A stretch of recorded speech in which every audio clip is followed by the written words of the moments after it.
My name is Nick Brand. I'm the Director of Corporate Programs at the Chicago Council on Global Affairs, and thank you all for joining us this evening. I'd like to take this opportunity to welcome George Friedman to the Chicago Council. I believe it's his first time here, so thank you so much for being with us. No place is really pacific for very long. I mean, neither the United States, we have constant wars, okay? Europe will, I suspect, not return to the 31 years, but it will return to humanity. They will have their wars, they will have their peace, they will live their lives. It will not be 100 million dead, but the idea of the European exceptionalism, I think, is the one suffering the first death. There will be conflict. There was conflict in Yugoslavia, and there's certainly conflict now in Ukraine. As to the relationship to the United States, we no longer have a relationship with Europe. We have a relationship with Romania, we have a relationship with France. There is no Europe to have a relationship with. Yes, the gentleman in the fourth row over here. Excuse me. By the way, I'm a subscriber. Is Islamic extremism really the major threat to the United States, and will it die on its own, or will it keep growing? It is a problem to the United States. It is not an existential threat. It has to be dealt with, but it has to be dealt with proportionately. We have other foreign policy interests. So, the primordial interest of the United States, over which for a century we have fought wars, the First, Second Cold War, has been the relationship between Germany and Russia, because united they are the only force that could threaten us, and to make sure that that doesn't happen. If you're a Ukrainian, is essentially reach out to the only country that will help you, which is the United States.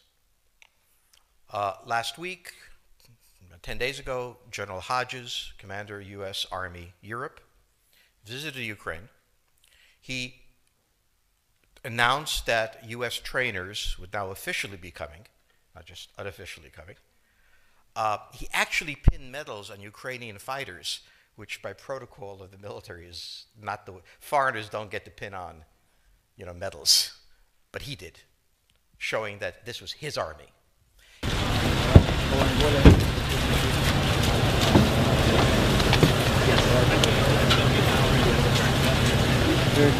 Дуже радий вас зустріти. Бригадний генерал Куц, він головний лікар всіх сухопутних військ США в Європі. Заступник начальника центру з клінічної роботи, з лікувальної роботи. Deputy Commandant. Вам за те, що ви дозволили нам відвідати вас. Вибачте ще раз, що ми перебили вам ваш час. This is the symbol for U.S. Army Europe. Це є знак сухопутних військ США в Європі. And on the back it says presented for excellence. І на звороті там сказано, що вручено особисто головнокомандуючим сухопутних військ США в Європі за високі досягнення, за чудову підготовку. Okay. I'm proud of your service for your country. Я горжуся вами, горжуся вашою службою на благо свого народу і своєї держави. He then left and in the Baltics announced that the United States would be pre-positioning armor, artillery, and other equipment in the Baltics, Poland, Romania, and Bulgaria, which is a very interesting point. So the United States, and now yesterday the United States announced that it would be sending weapons. Tonight, of course, they denied it, but they are.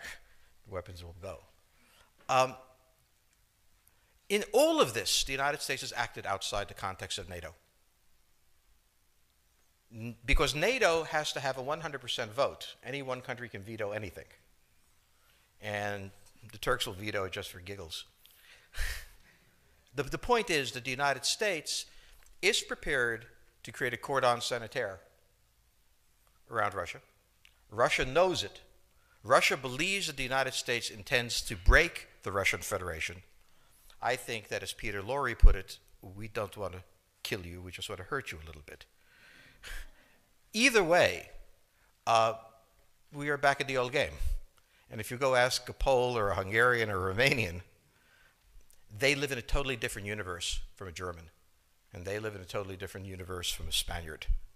So there is no commonality in Europe. But if I were a Ukrainian, I would do exactly what they're doing. Try to draw the Americans in. The United States has a fundamental interest. It controls all the oceans of the world. No power has ever done that. Because of that, we get to invade people and they don't get to invade us. It's a very nice thing. Maintaining control of the sea and control of space is the foundation of our power. The best way to defeat an enemy fleet is to not let it be built. The way the British managed to make certain that no European power could build a fleet was to make sure the Europeans were at each other's throats.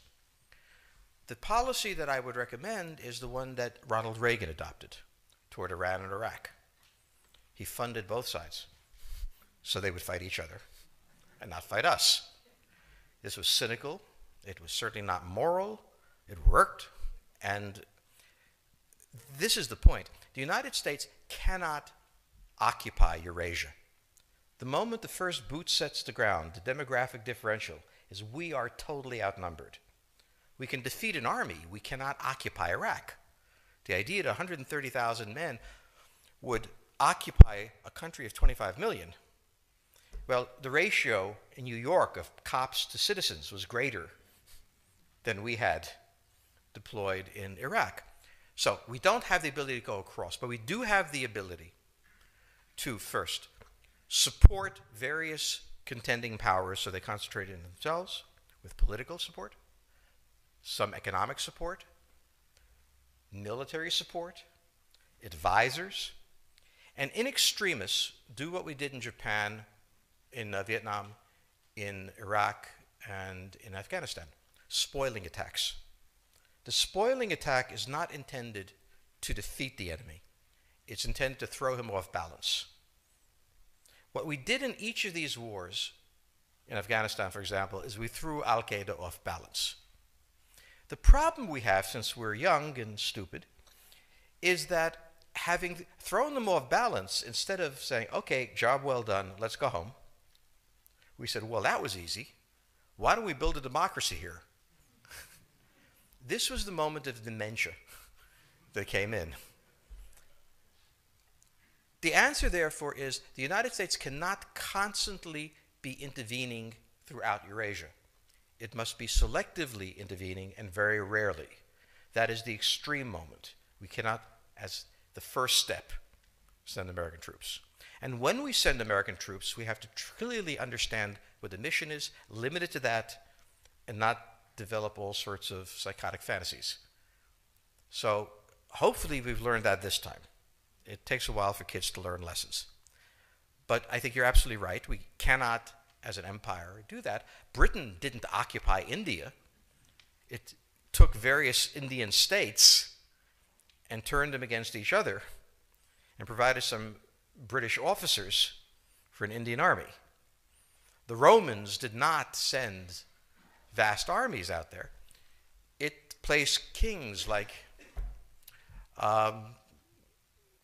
various kings it created under the emperor, and those kings were responsible for maintaining the peace.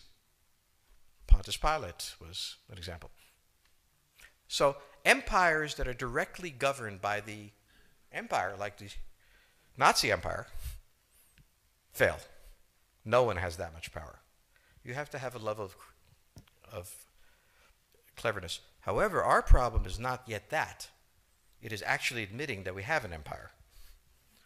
So we haven't even gotten to that point where we don't think we can kind of go home and it'll be over and done. And so we're not even ready for chapter 3 of the book. Next question, please. The question on the table for the Russians is, will they retain a buffer zone that's at least neutral? Or will the West penetrate so far into Ukraine that they're 70 miles away from Stalingrad and 300 miles away from Moscow? For Russia, the status of Ukraine is an existential threat. And the Russians cannot let go. For the United States, in the event that Russia holds onto the Ukraine, where will it stop? Therefore, it's not an accident that General Hodges, who's been appointed to be blamed for all of this, is talking about prepositioning troops in Romania, Bulgaria, Poland, and the Baltics. This is the intermarium, from the Black Sea to the Baltic, that Pilsudski dreamt of. This is the solution for the United States.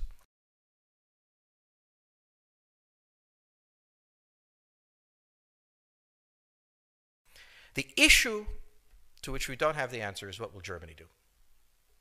So the real wild card in Europe is that as the United States builds its cordon sanitaire, not in Ukraine, but to the west, and the Russians try to figure out how to leverage the Ukrainians out, we don't know the German position. Germany is in a very peculiar position. Its former Chancellor, Gerhard Schroeder, is on the board of Gazprom. They have a very complex relationship to the Russians. The Germans themselves don't know what to do. They must export. The Russians can't take up the export. On the other hand, if they lose the free trade zone, they need to build something different. For the United States, the primordial fear is Russian capital, Russian technology, German technology and German capital, Russian natural resources, Russian manpower, as the only combination that has for centuries scared the hell out of the United States. So how does this play out? Well, the U.S. has already put its cards on the table. It is the line from the Baltics to the Black Sea.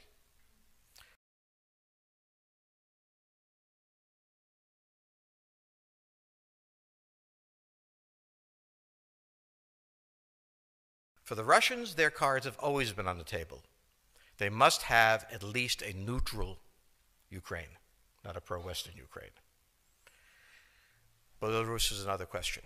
Now, whoever can tell me what the Germans are going to do is going to tell me about the next 20 years of history. But unfortunately, the Germans haven't made up their mind. And this is the problem of Germany always.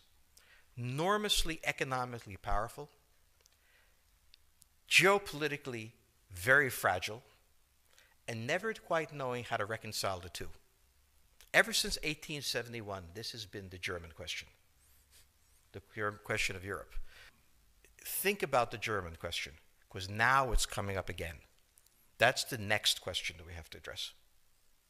And we don't know how to address it. We don't know what they're going to do. And unfortunately, that's all we have time for this evening.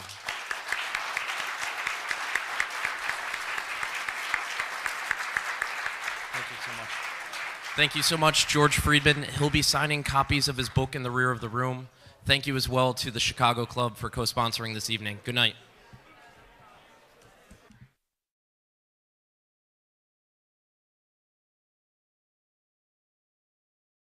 And I also understand that one of the complications is the Europeans, who are very dependent on the Russians for energy supply and business relationships. But they also need to recognize that if Putin is not stopped now, we could find ourselves in a real conflict with Russia down the road. Well, actually, let me jump in right there. Germany, arguably the strongest power in Europe, at least economically. Right. There's been criticism that Angela Merkel and others haven't been aggressive enough. What do you think of that? Do you think Germany's been as aggressive as they should be? I'm quite an admirer of Chancellor Merkel, and I heard her statement when she was with President Obama in Washington. I thought it was a very good statement. But now we need to have tougher sanctions, and I'm afraid at some point this is going to probably have to involve oil and gas. The Russian economy is vulnerable. 80% of Russian exports are in oil, gas, and minerals. People say, well, the Europeans will run out of energy. Well, the Russians will run out of cash before the Europeans run out of energy. And I understand that it's uncomfortable to have an effect on business ties in this way. But this is one of the few instruments that we have. Over the long run, you simply want to change the structure of energy dependence. You want to depend more on the North American energy platform, the tremendous bounty of oil and gas that we're finding in North America. You want to have pipelines that don't go through Ukraine and Russia. For years, we've tried to get the Europeans to be interested in different pipeline routes. It's time to do that.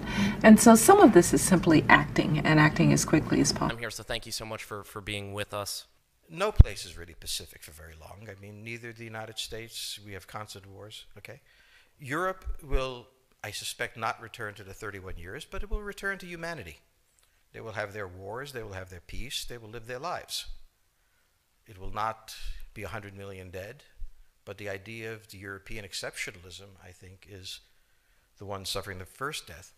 There will be conflict. There was conflict in Yugoslavia, and there's certainly conflict now in Ukraine. As to the relationship to the United States, we no longer have a relationship with Europe. We have a relationship with Romania, we have a relationship with France. There is no Europe.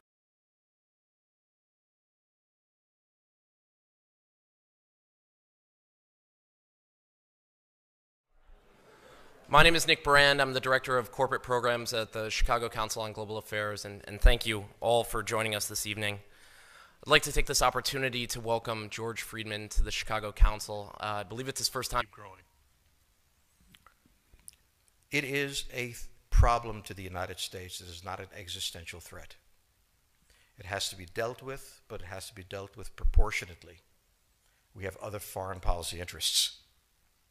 So, the primordial interest of the United States to have a relationship with. Yes, the gentleman in the fourth row over here. Excuse me. By the way, I'm a subscriber. Thank Is Islamic extremism really the major threat to the United States? And will it die on its own, or will it keep